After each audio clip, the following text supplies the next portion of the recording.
নমস্কাৰ বন্ধু বান্ধৱীসকল, আপোনালোকক আজিৰ ভিডিঅ'লৈ স্বাগতম জনাইছোঁ। আজিৰ ভিডিঅ'ত আমি আগবঢ়াব বিচাৰিছোঁ জুন মাহৰ বাবে মিথুন ৰাশিৰ ৰাশিফল।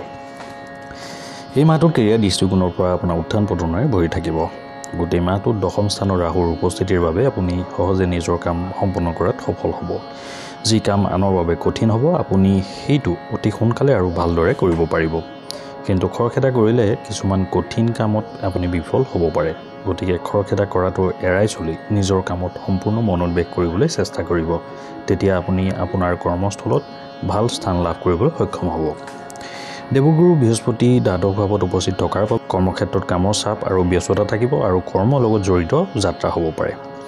মংগল একাদশ ভাৱত অৱস্থিতিৰ বাবে আপুনি কঠোৰ পৰিশ্ৰমেৰে নিজৰ কাম সফলভাৱে কৰিব পাৰিব আৰু চাকৰিটো আপোনাৰ আধিপত্য বাঢ়িব। আয় বৃদ্ধি হোৱাৰ সম্ভাৱনা যথেষ্টখিনি আছে। আপোনাৰ ঊৰ্ধ্বতন বিষয়াসকলে আপোনাক কঠিন প্ৰত্যাহ্বান দিব পাৰে। ব্যৱসায়ীসকলৰ বাবে ব্যৱসায় সম্প্ৰসাৰণ কৰাৰ আগতে কিছুমান নতুন পৰিকল্পনা ৰূপায়ণ কৰাৰ উপযুক্ত সময়স্বৰূপ হ'ব এই মাহ। মাহৰ শেষৰ ফালে সূৰ্য, বুধ আৰু শুক্ৰ তিনিওটা গ্ৰহ প্ৰথম ঘৰত আহি আপোনাৰ সপ্তম স্থানলৈ চাব, যিয়ে হয়তো ব্যৱসায়ত ভাল সম্প্ৰসাৰণৰ সুযোগ প্ৰদান কৰিব। আৰ্থিক ক্ষেত্ৰত মাহটো কিছু দুৰ্বল হোৱাৰ সম্ভাৱনা আছে। মংগল গোটেই মাহটো আপোনাৰ একাদশ ঘৰত থাকিব, যি আপোনাৰ সকলো সমস্যাৰ সমাধানত মুখ্য ভূমিকা পালন কৰিব। এনেদৰে চালে আপুনি আৰ্থিকভাৱে উপাৰ্জনৰ বৃদ্ধিৰ প্ৰবল সম্ভাৱনা আপোনাৰ এই মাহটোত থাকিব।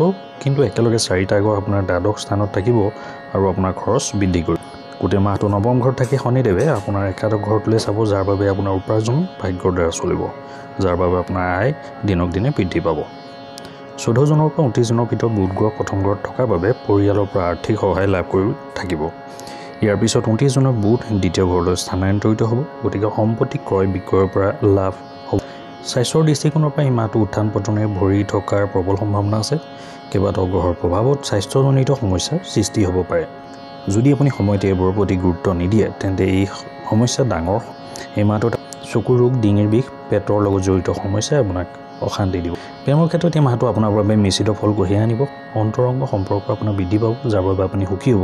কিন্তু কিছু সময়ৰ বাবে মতৰ বিৰুদ্ধ হ'ব পাৰে, যাৰ বাবে আপুনি ইজনে সিজনৰ পৰা কিছু বিচ্ছিন্ন হৈ থাকিব পাৰে। বিবাহিতসকলৰ ক্ষেত্ৰত পৰিয়ালৰ সদস্যৰ অত্যাধিক হস্তক্ষেপৰ মূলত আপোনাৰ আৰু আপোনাৰ জীৱনসংগীৰ মাজত কিছু সমস্যাৰ সৃষ্টি কৰিব পাৰে। গতিকে আপুনি কাৰোবাৰ পৰা শুনা কথাবোৰ বিশ্বাস কৰা উচিত নহয়।